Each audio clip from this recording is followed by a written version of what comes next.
বাংলার এক প্রত্যন্ত গ্রাম বনগ্রাম। গ্রামটা যেন সময়ের বাইরে পড়ে আছে।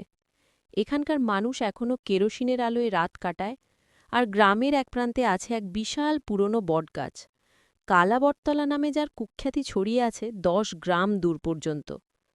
লোকমুখে শোনা যায় বহু বছর আগে এই বটগাছের নিচে এক ধনী জোতদারকে খুন করা হয়েছিল।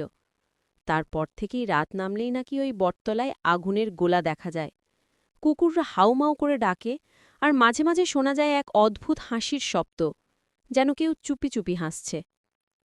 একদিন গ্রামের এক তরুণ, নাম রবি, শহর থেকে গ্রামে এলো। তার কলেজে ছুটি, তাই কয়েকদিন দিদার বাড়িতে থাকার সিদ্ধান্ত নিল।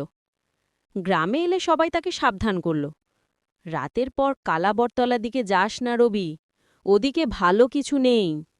রবি শহরের ছেলে, এসব কুসংস্কারে বিশ্বাস করে না। সে হেসে বলল, ভূতটুত কিছু নেই, সব মানুষকে ভয় দেখানোর গল্প। দিদা কিছু বলতে চাইল, কিন্তু রবি ইতিমধ্যেই মনস্থির করে ফেলেছে, আজ রাতেই যাবে কালাবটতলায়।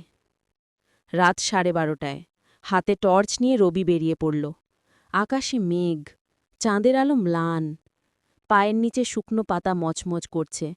দূরে কোথাও প্যাঁচার ডাক, কুকুরের হালকা হুঙ্কার।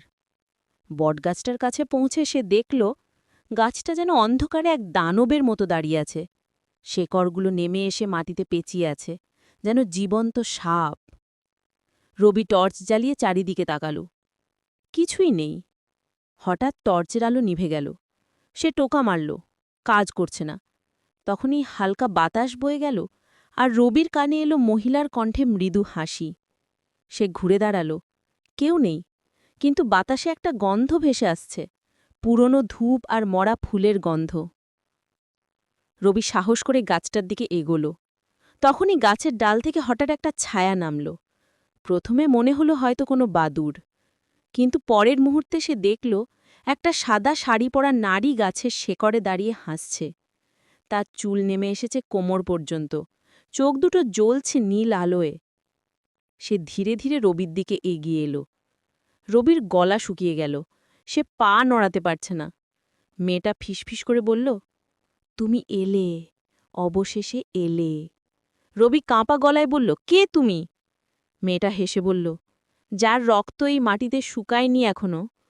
তারপর এক ঝটকায় মেয়েটার মুখ বিকৃত হয়ে গেল, চোখ লাল, দাঁত বেরিয়ে গেল, মুখ থেকে রক্ত গড়াচ্ছে।